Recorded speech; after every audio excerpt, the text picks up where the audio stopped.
My name is Jewell Collins, Capel. We're related because he's my older brother. He's the oldest one in the family. He's old as dirt. Well, I am I'm second oldest oldest. one alive, so Joe Gray comes in next. It's 2.5 years difference in our age. I'm Paul Daniel Collins Sr., and I am 51 years of age. What? Liar, liar, your pants on fire.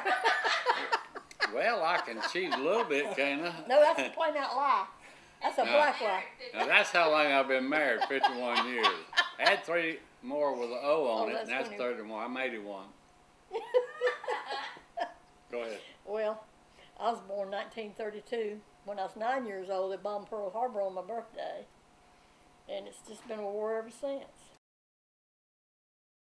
Well, when we were small, what we did, we went to church and they played banjos and fiddles and things like that. Didn't have a microphone, just loud voices. And we crawled under the benches and got the chewing gum that people chewed and stuck under there, and we'd chew it. I didn't ever do that. Yeah, you did. No, I didn't either. No. Yeah, you did in Statesville. No, I never did that. Yeah, we did. But you and the girls did probably. Well, we did. One we went and died of hydrophobia. We had no, but I remember everybody used to listen to Grand Ole Opry. Everybody had a radio, they put it on their front porch, and it played it from about dark until about 11 o'clock. That'd be that. Is that where you learned how to sing? I no. Learn how to sing in church, I guess. What's the first song you can remember? Jesus loves me. Go ahead, sing it. Jesus loves me, this I know, for the Bible tells me so. Little ones to him belong. They are weak, but he is strong. Oh yeah, that sounds pretty good. We all took turns about the older girls washing dishes. Well, Ruth should never wash hers. She hated washing dishes. She hated to clean the house. We would play around that house till we hear Daddy's car coming up the driveway. She'd run in there and grab everything and put it in the stove and then under the cabinets. And I think, that's so stupid. Mom's going to cook and she's going to find all them dirty things. She'd get a whooping every time. And she did something church one night. Daddy had her back.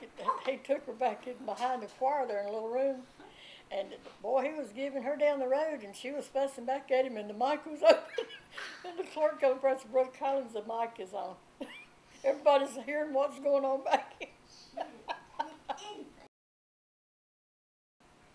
He's the best one of the Collins kids. He always wanted to be the only one. That's why he stayed home so long. He was full away. He said, I'm going to be the only child at home one. He said, I always wanted to be the oldest one. I ain't never getting married. I'm going to be the only child at home one of these days. I told him, I said, well, I did not ask to be brought into this world, but you brought me in here anyway. So I'm going to stay here as long as I can and get free meals and free board. Jewell Gray. Oh, God. I reckon. Well, him and J.D. said I was their adversary. But they provoked me. And I didn't take no crap from neither one of them. She was all mouth, all talk. No, I wasn't. And she could deliver too.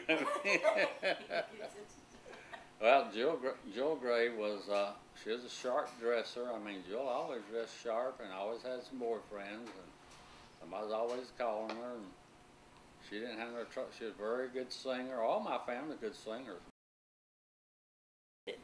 J.D. was always trying to build something. We had the first skateboard ever was. Because when our skates were out, he took and put them on a board. Well, they didn't even know. It was about 50 years later they found out about them.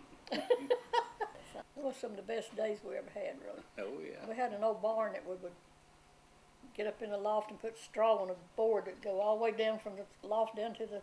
We'd put straw on it, boy, we got a lot of honey full of splinters.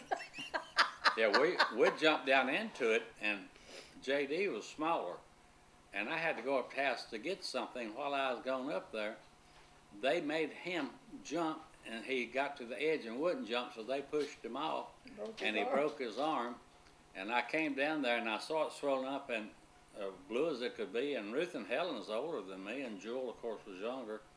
And they said, he's all right. I said, no, he isn't. That thing is swelling up and it's turning blue. I said, you let him go tell Mom and Daddy and get him to the hospital. And we had to do that. And They had to reset his arm to get him. JD he had bought this Buick. It was a 1948 convertible Roadmaster Buick. And it got on what was called Wilkinson Boulevard. It was only a 3-lane, and what they did all the way through it wasn't like it is now, of course. And when it got down to a flat going toward Cramerton, he was doing, I think, 105 miles an hour. And he got pulled over by the cop. And the cop said, how fast was you coming down through that way, boy? He said, was you doing around 70? He said, no, I was doing 105. He said, you better be quiet, boy. I'm trying to help you out. Oh, yeah, that's what I was doing. Gosh.